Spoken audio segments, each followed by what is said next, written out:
आणू रेणुया तोकडा, आणू रेणुया तोकडा, तुका आकाशा एवढा. गिळूनी सांडिले कलेवर भवभ्रमाचा आकार. प्रस्तुत प्राप्त प्रसंगी प्राप्त स्थळी कीर्तन रूपी सेवेकरिता निवडलेला अभंग. विश्वमान्य विश्वभूषण विश्वाधिकार चिन्मय स्वरूप असणारे अधिकार संपन्न साधू जगद्वंदे जगद्गुरु देहू निवासी संत हृदय सम्राट श्री तुकोबाराया यांचा चार चरणाचा आणि स्वविषयक अनुभव प्रतिपादन करणारा अभंग तुम्हा सज्जन मायबाप श्रोत्यांच्या सेवेकरिता निवडला. विठ्ठल विठ्ठल.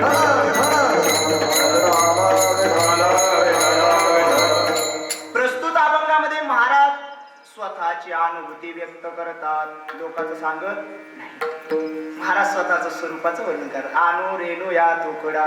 महाराज म्हणतात मी अणूपेक्षाही सूक्ष्म आहे. थोकडा म्हणजे लहान आहे. आणि पुढं उत्तरार्धामध्ये म्हणतात तुका आकाशा एवढा. आणि महाराज म्हणतात जेव्हा मला ही अनुभूती आली तेव्हा गिळोनी सांडिले कलेवर. जेव्हा मला कळलं ही शरीर नाशवान आहे तेव्हा काय केलं म्हणले गिळोनी सांडिले म्हणजे वांटी केली. वांटी समजलं ना. वांटी वांटी करतो ना आपण. हा चांगलं समजून खाल्लं आणि नंतर कळलं आहे की इटलेलं होतं. मग काय करतो काय करत्या उलटी. तुकोबारा म्हणतात जेव्हा मला कळालं की हे शरीर नाशक आहे काय केलं वांटी करून टाकली. हा गिळोनी सांडिले कलेवर भवभ्रमाचा आकार. हो तीन गुणांची त्रिपुटी सांडली सांडलेली त्रिपुटी. आणि काय केलं दीप उजळे लागटी. म्हटले मग आता काय करायचं. तुका म्हणे आता उरलो परोपकारा पुरता. हा आता उरलेलं आयुष्य काय कशासाठी आहे कशासाठी आहे उपकाराकरिता आहे. विठ्ठल विठ्ठल.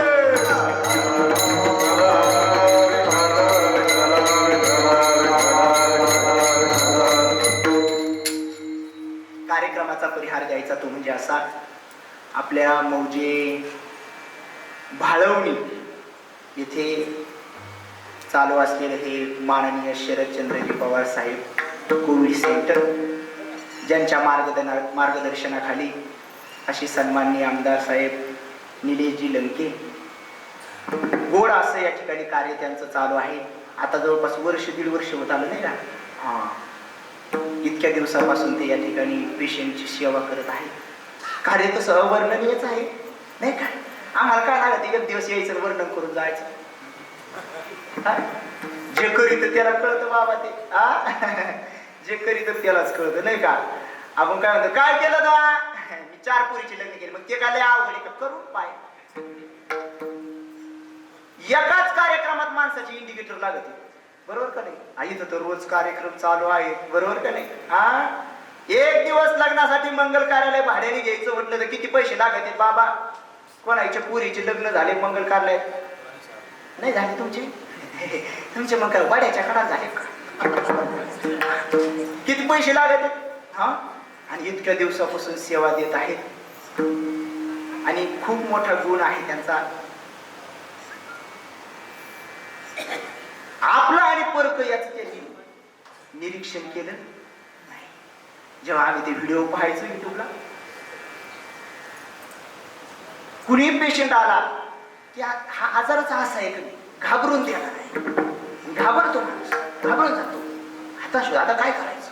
आणि अशा वेळेस त्याला आधाराची आवश्यकता असते. कशाची आधाराची. आणि ते आधार देण्याचं कार्य साहेबांनी केलं.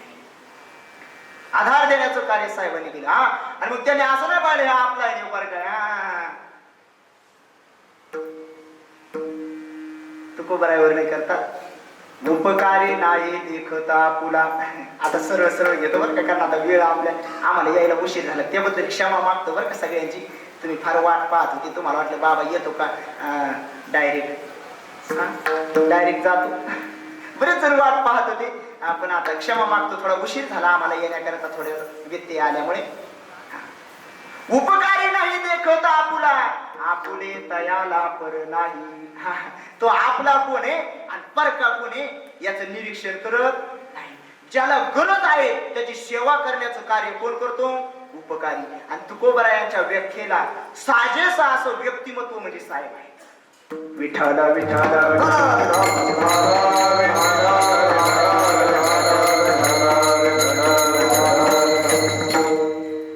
त्यांच्याकरता वेगळं काही नाही म्हणे. तुका म्हणे असे पर उपकारी त्यांच्या पायावरी माझा माता. तुका म्हणे असे पर उपकारी त्यांच्या पायावरी म्हणे असे परोपकारी त्यांच्या पायावरी माझा माता. तुका म्हणे असे परोपकारी त्यांच्या पायावरी माझा माता. त्यांच्या पायावरी माझा माता.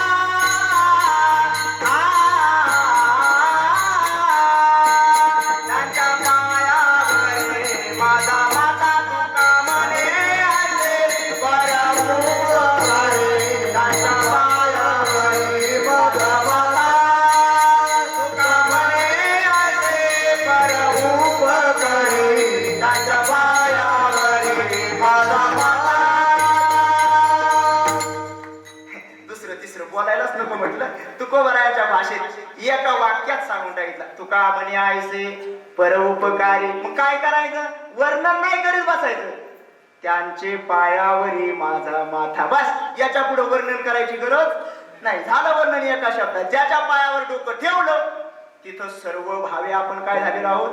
लीन झालं. आता एवढा अधिकार प्राप्त झाला. जगात साहेबांचं नाव वाचते. जगात बाहेर देशातून देखील साहेबांसाठी काय काय तुम्ही ते पोस्ट वाचले असतील ना? हा, मोठमोठ्या सन्माननीय व्यक्तींनी साहेबांचं वर्णन केलंय. हा, एक सांगू का थोडक्यात? प्रकाश तोच दिवा देतो. प्रकाश तोच दिवा देतो जो आधी जळतो. समजलं नाही? बरं झालं. विठ्ठल विठ्ठल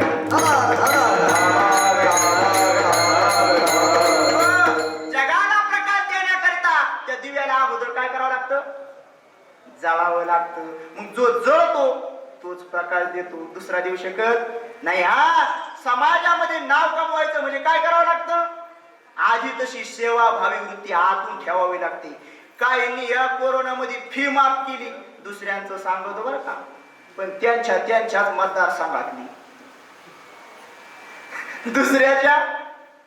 दुसऱ्याच्या मतदारसंघातल्या मुलांची फी माफ केली. त्यांच्या मतदारसंघातल्या मुलांची फी माफ केली. म्हणजे हे काय? म्हणजे आपला आणि परक हा भेदभाव त्यांच्यामध्ये. अहो, आमच्या साहेबांनी बाहेर राज्यातल्या पेशंटांना देखील सहारा दिला हो. हा, म्हणून तुका म्हणे ऐसे परोपकारी त्यांच्या पायावरी माझा माता. बास, याच्या पलीकडे बोलायचं नाही. विठ्ठल विठ्ठल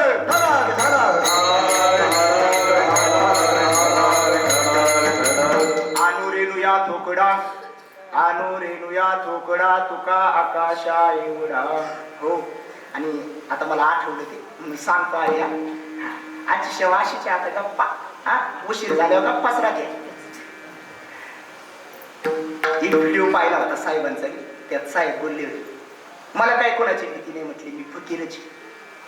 बोलले होते ना, फकीर म्हणजे संन्यासी. साहेब संन्यासी आहेत ना?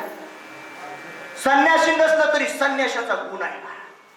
हो, जगाच्या कल्याणा संताच्या विभूती आपण म्हणतो ना, तर जगाच्या कल्याणाचा नक्कीच तिने वसा घेतला. याच्यात काही काळी मात्र शंका नाही. हा, आणि त्या गुणधर्मानुसार साहेब खरोखर फकीर शोभतात. त्यांच्या बोलण्यानुसार खरोखर शोभतात.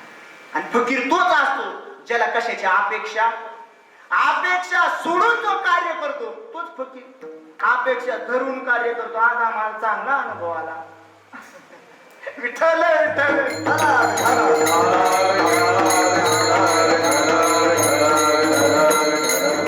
आओ, काही संन्यासी अशा आहेत महाराज, तर त्यांच्यापेक्षा गृहस्थी बरे. दृष्टांत सांगू का एक तुम्हाला? आला वगैरे म्हणून सांगतो. आता साहेबांचा विषय निघाला. एक संन्यासी असा गंगेवरून स्नान करून आला. लक्ष आहे ना तुमचं? हा, एक संन्यासी असा गंगेवरून स्नान करून आला आणि त्यांनी 2 तोळ्याची मुदी पाहिली पडलेली, अंगठी. आणि ती अंगठी पाहिल्याच्या नंतर मग आता ती पुढं जायना मागं जायना. आता घ्यावा तर आपण संन्याशी लोक नाव ठेवायच्या कोणी पाहिलं आणि नाही घ्यावा तर 2 तोळ्याची सोडावा तरी कशी. तर काय करावं. थोड्या वेळाने तिथून एक धोबी आला. धोबी माहिती ना, कपडे धुणारा. ते धोबी आला, त्या धोब्याला आवाज दिला संन्याशी महाराजांनी. ए धोबी बाबा, अरे इकडे, आज मी तुझं कल्याण करणार आहे. म्हणे अहो महाराज तुम्ही कल्याण करणार आहे, घ्या बरं आशीर्वाद लवकर. आज तसं कल्याण नाही, आज मी तुला एक वस्तू देणार आहे. म्हणजे काय वस्तू देणार आहे. हे बघ म्हणे समोर 2 तोळ्याची मुदी पडली, उचल, मोड नाही तर हातात घाल आणि तुला घेऊन जा. म्हटले तुझं कल्याण करणार आहे. धोबी म्हणला महाराज कवाशी पाहिली. महाराज म्हणे 4 तास झाली असाच उभा आहे. म्हणजे खरं सांगू का, मी 8 दिवसातून पाहतोय, माझी नाईस तर घेऊ का आला. आता खरा संन्याशी कोण. अरे खरा संन्याशी कोण. हा धोबी झाला. हा एका जनार्दनी ग्रस्त आश्रमी बरा. हा यांच्यापेक्षा बायको केल्याला बरा ना बाबा. हा एका जना मी नाही सांगत माझ्या पदर काखातलं काढून इकडे बाजारात मांडित नाही. नाथ महाराज सांगतात एका जनार्दनी ग्रस्त आश्रमी बरा. नाही तर काय होतं मग फजिती बाजारावर. अरे फजिती करण्यापेक्षा बायको घर विठाला विठाला.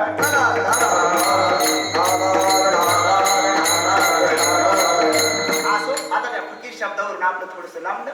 असो प्रस्तुत अभंगामध्ये महाराज स्वविषयक अनुभव व्यक्त करतात. महाराज म्हणतात आम्ही अणुपेक्षाही सूक्ष्म आहोत आणि पुढे काय सांगतात आम्ही आकाशापेक्षाही मोठे आहोत. मग आता काय खरं मानायचं.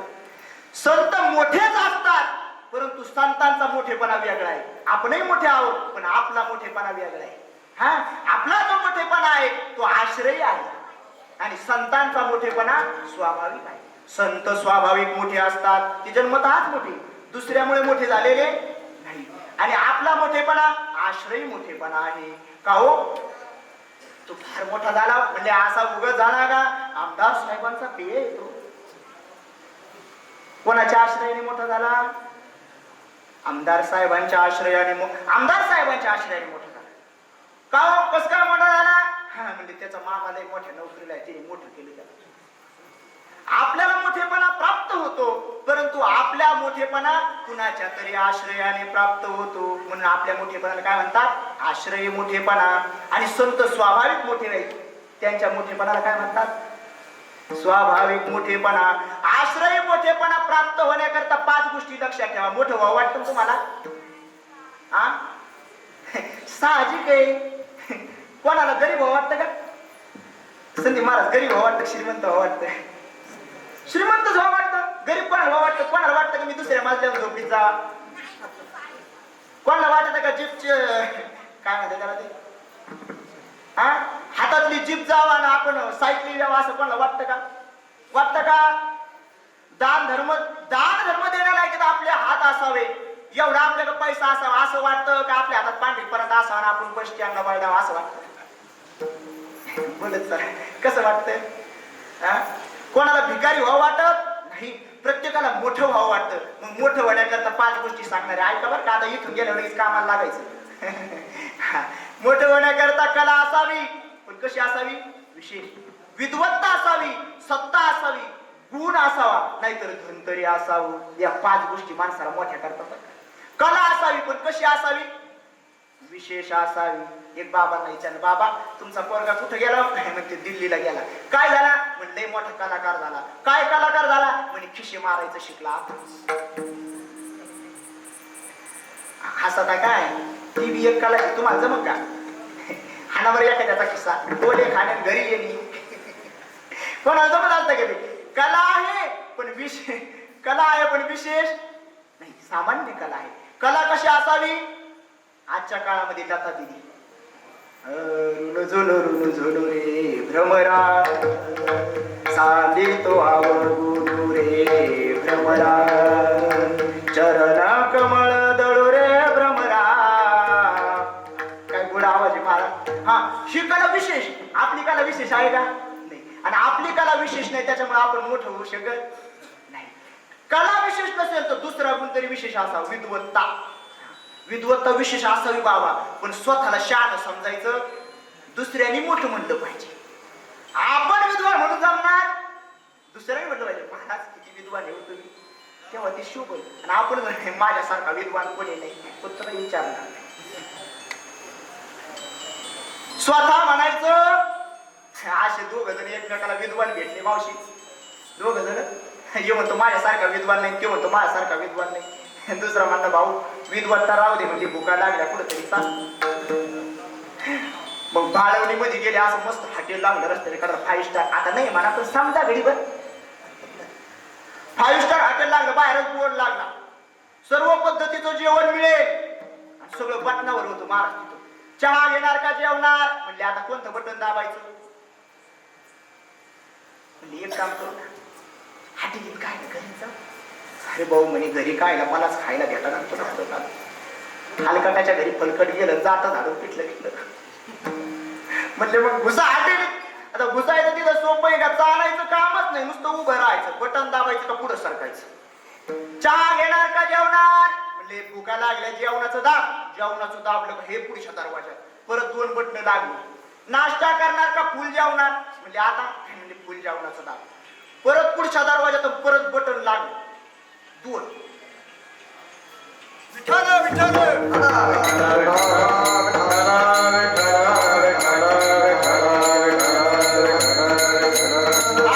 पुढच्या दरवाजात गेले, 2 बटन लागले. म्हणजे शाकाहारी का मांसाहारी म्हणजे, आता म्हणजे तेच दाब आपल्याकडे बापाला भेटत नाही. समजलं तुम्ही थोडे असू द्या.